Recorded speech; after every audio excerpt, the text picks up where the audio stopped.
Nyakwara Mugejo ang'isi ni bang' yueyo to bende pod antiere kae kod rawere. Gie thuolo ni antiere kae kod yawuoto nagi kaachiel kod nyio nagi ka wadwa medo goyo mbaka kodgi kotudore kod lek ma gintiere godo e higa mar 2026. Kata kamano Nyakwara Mugejo kapok amiyo gi thuolo ayanga kendo kapok ang'isi yawuoto nagi kaachiel kod nyio nagi mantiere godo, adwa dhi achiel kachiel nyaka e kaunti ma Kisumu kama odiochieng' ma kawuono chenro mar kawo pach jopiny dhi mbele e kaunti ma Kisumu mano kotudore kod chenro mar sirikal mano mar uso moko kuom shares mag kambi tudruok mar Safaricom. Wawinjane gima timore kuro gi sani.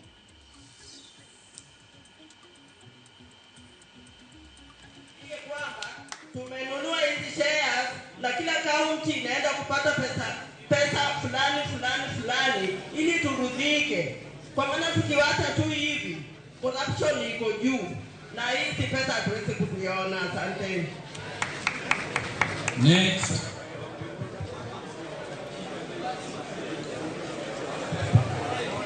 As is given, I started by telling you that the government shares in Safaricom at the start was 100%, isn't it? And they have been sold sasa to 35. I hear what you've been asking. Ni hizo zilienda wapi, isn't it? But you must also know that development has not been balanced in Kenya. Those could be the things we are seeking to correct. You know, when Thika Road was built,